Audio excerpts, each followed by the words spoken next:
छोटी लड़की ने गलती से पता लगाया कि उसकी माँ हर रात शीशे के सामने बैठकर सजती संवरती थी और फिर चुपके से घर से बाहर निकल जाती थी। गांव वाले कहते थे कि लड़की अपने पिता की संतान नहीं है बल्कि पर्वत देवता की औलाद है। सच जानने के लिए लड़की अपनी माँ के पीछे पीछे नदी तक गई, जहाँ उसने देखा कि उसकी माँ कपड़े उतारकर पानी में चली गई और उसके चारों ओर एक अजीब नीली रोशनी फैल गई। अगले ही पल पानी में किसी और के पैरों की एक जोड़ी दिखाई दी। लड़की डर गई और घबराकर घर भागी और अपने पिता को सब कुछ बताया, लेकिन पिता ने उसकी बात पर विश्वास नहीं किया और उसे वापस जाकर सोने को कह दिया, जबकि असल में पिता सब कुछ जानता था और उसने इसे होने दिया था। कुछ देर बाद माँ बेहोशी जैसी हालत में घर लौटी। लड़की ने दरवाजे से झांक कर देखा कि माँ घायल थी और यह दर्द किसी देवता की वजह से नहीं था।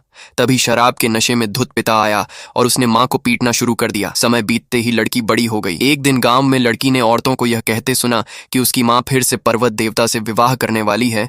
यह सुनकर लड़की गुस्से में आ गई और उन्हें झूठ बोलने के लिए डांटा। घर लौटकर उसने माँ से पूछा कि आखिर सच्चाई क्या है और उसके पैर में चोट कैसे लगी। माँ ने कहा कि वह गिर गई थी। तभी पास में बैठा नशे में पिता माँ को गालियां देने लगा। लड़की अपनी माँ का बचाव करना चाहती थी, लेकिन तभी उसने धोए जा रहे कपड़ों में एक आदमी की पैंट देखी। उसने माँ से सवाल किया कि क्या उसका किसी और से संबंध है। पिता भी ताने मारते हुए बोला कि जल्दी तैयार हो जाओ, शादी का समय होने वाला है। माँ ने लड़की से कहा कि वह अपने पिता की बातों पर ध्यान न दे और अपने कमरे में चली जाए। रात होते ही अजीब घंटियों की आवाज आने लगी। एक काले कपड़ों में आदमी पालकी लेकर दरवाजे पर आया। अगले ही पल माँ लाल कपड़े पहनकर उस पालकी में बैठ गई। लड़की हैरान थी और उसने उनका पीछा करने का फैसला किया। वह छिपते छिपाते उनके पीछे गई और अंत में पर्वत देवता के मंदिर तक पहुंच गई। वहां उसने देखा कि उसकी माँ को काले कपड़ों वाले लोग घेर रहे थे। एक आदमी उसे अंदर मंदिर में ले गया। लड़की दरवाजे के पास छिपकर सब सुनने लगी। तभी अचानक एक काले बालों वाला आदमी आया और उसने लड़की को पकड़ लिया। माँ ने विनती की कि उसकी बेटी को छोड़ दिया जाए, लेकिन उस आदमी ने लड़की को बाहर खींच लिया। जब लड़की होश में आई तो उसने खुद को बांस के जंगल में बंधा हुआ पाया।